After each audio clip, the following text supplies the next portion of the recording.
안녕하세요. 저는 이번에 미래형 수업혁신 중점교를 운영하면서 수업했던 사례들을 잠깐 나누게 된 삼상초등학교 교사 이건웅입니다. 저의 수업에 대해서 간단히 나누어 보도록 하겠습니다. 지금 나눌 수업은요, 4학년 1학기 수학이고 막대 그래프를 그리는 단원입니다. 우리 학교가 학생 1인 1기기 환경으로 수업마다 교실마다 크롬북을 가지고 있어서 크롬북을 활용한 수업을 주로 활용하고 있습니다. 구글 클래스룸을 바탕으로 해서 다양한 학습 도구들을 이용하고 있는데요. 그 중에서 저희가 지금 구글 클래스룸 그리고 구글 스프레드시트 그리고 칸 아카데미라는 도구를 활용한 수업을 말씀드릴까 합니다. 저는 이 단원을 준비하면서 학생들한테 삶에 어떠한 영향이 있을까, 어떠한 배움이 있을까라는 생각을 하게 되었습니다. 그래서 학생들이 생활하면서 그래프를 그려볼 만한 일들이 얼마나 있을까라는 질문이 있었습니다. 그래서 그래프를 그리는 능력도 중요하지만 그래프를 읽고 주어진 자료를 다양하게 해석해보고 또 표현해보는 경험이 이번 단원에서 학생들이 가졌으면 하는 바람이 있었습니다. 또 학생들의 생활 속의 주제에 대해서도 생각을 해봤습니다. 교과서에서는 올림픽이 주제가 나왔는데 좀 올림픽은 지금에서는 좀 아이들이 흥미롭게 듣겠지만 그 당시에는 조금 이제 분위기가 그렇지 못했던 분위기였던 것 같아서 좀 다른 학생들의 생활 속의 주제가 무엇이 있을까 그것들을 한번 고민해 보았습니다.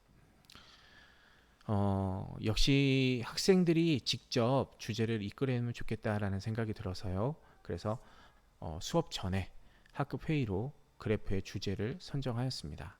어느 정도 이제 제가 선은 잡아주고 또 주제에 대한 틀을 좀 제공해 주면서 했지만 그래도 학생들이 스스로 아주 좋은 주제를 잡은 것 같습니다.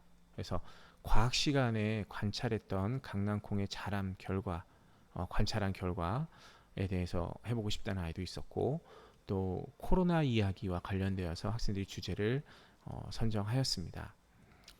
그래서 이제 과학 시간에 관찰한 결과를 갖고 또 이제 저희 학교 같은 경우에는 전교생이 채 100명이 되지 않는 소규모 학교라서 전교생을 대상으로 설문을 진행하였습니다. 학생들이 이렇게 준비한 만큼 교사도 준비하였습니다. 뭐 대단하게 준비한 것은 아니었고요. 구글 클래스룸에 왼쪽에 보시는 것처럼 간단한 과제를 제시하고 또 오른쪽에 이 화면에서 보시는 것처럼 간단한 표만 작성했습니다. 예, 이 표 이렇게 만들고 항목만 정해주고요. 이, 이 안에 있는 색깔에 있는 표시는 학생들이 넣는 것입니다. 그래서 저희 학급 같은 경우에는 색깔이 있는 부분은 학생들이 채우는 겁니다. 그게 약속이 되어져 있습니다. 그래서 이렇게 비워놓고 되어 있는데 지금은 이제 숫자가 들어가 있어서 그래프가 그려진 모습을 보게 되실 텐데요. 근데 원래 학생이 받았던 것들은 빈칸이었습니다. 그래서 이 표를 가지고 그래프가 자동으로 그려지게 이제 뭐한 대여섯 번의 클릭 정도만 해서 지금 이 화면을 만들었습니다. 채 5분도 걸리지 않게 아주 손쉽게 만들었습니다. 이게 좀 익숙해지시면 굉장히 쉽게 만드실 수 있습니다. 본격적으로 좀 수업을 진행하면서 학생들이 이제 수업을 시작하면서 칸 아카데미를 통해서 개념을 학습하였습니다. 그래서 학생들이 이제 칸 아카데미 교사가 어떤 주제에 대해서 과제로 내주면 그 과제들을 이제 칸 아카데미를 통해서 학습을 하고 또 이제 질문 있는 학생들은 질문을 중간중간에 하였습니다.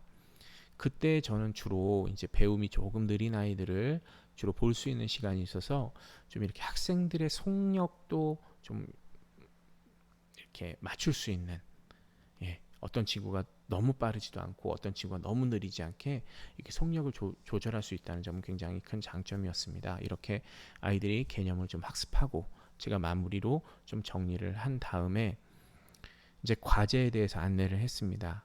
과제를 학생들이 이제 쭉 해결하면서 궁금한 점들을 이제 선생님한테 질문을 할 수 있습니다. 여기에 지금 가운데 보시는 부분이 학생들이 질문한 내용, 그리고 교사가 피드백해 준 내용입니다. 이 오른쪽에 보시면 학생들의 활동 내용을 실시간으로 관찰할 수가 있습니다. 그래서 여기 학생 한 명 한 명을 클릭하시면 이제 굉장히 큰 학생이 실제로 보는 화면, 즉 큰 화면으로 실시간으로 볼 수 있고 실시간으로 첨삭 지도가 가능하다는 점이 이 구글 클래스룸의 굉장히 큰 장점이었습니다. 그렇게 이제 수업이 진행이 되고 학생들의 그래프가 자동적으로 그려지는 경험을 하게 되었습니다. 물론 이제 그 후에도 손으로도 그려보는 활동을 좀 했고요. 그래서 이제 컴퓨터로 그려보는 것에 대해서도 이제 진행을 하게 되었습니다. 그래서 코로나가 끝나면 가장 하고 싶은 것을 이제 조사한 내용을 바탕으로 이렇게 아이들이 표를 만들었습니다. 물론 이제 이것도 역시 선생님이 만들어서 이제 학생들한테 설문을 받았던 내용을 가지고 만든 겁니다. 그래서 이 표만 학생들한테, 이 가운데에서 최종 결과만 학생들한테 안내해주고 너희들이 만들어 봐라 라고 빈 스프레드시트만 전해 주었습니다. 그래서 이제 물론 이제 학생들한테 만드는 방법에 대해서 따라해 보도록, 직접 교수법을 통해서 이제 따라해 보도록 어느 정도 연습을 시켜놓은 다음에 이것을 했더니 학생들이 아주 손쉽게 만드는 학생들이 대부분이었습니다. 가장 큰 오류가 있었던 부분은 이제 표를 만들었을 때 가로 세로 항목, 그것을 학생들이 이해하지 못한 부분들이 몇 명 있어서 그런 아이들만 좀 지도해 준 것만 시간을 썼고 다른 것들은 학생들이 스스로 잘 해나갔습니다. 마지막으로 평가에 대해서 말씀을 드리겠는데요. 평가는 학생들이 그래프를 그리는 과정에서 수행평가를 해야 하였습니다. 그 수행평가가 이루어졌고 또 마지막으로 단원을 마무리하면서 단원 테스트, 칸 아카데미에 있는 단원 테스트를 활용하여서 지적인 부분에 있어서 아이들이 어떠한 이해를 하고 있는가를 평가할 수도 있었습니다. 그걸 참고해서 단원 전체의 수행평가를 마무리하게 되었습니다. 이 시간 짧게 저의 수업에 대해서 잠깐 나누었습니다. 부족한 부분이 많았지만 이런 방법도 있구나 라는 그런 인상만 선생님들께 남았으면 좋겠습니다. 감사합니다.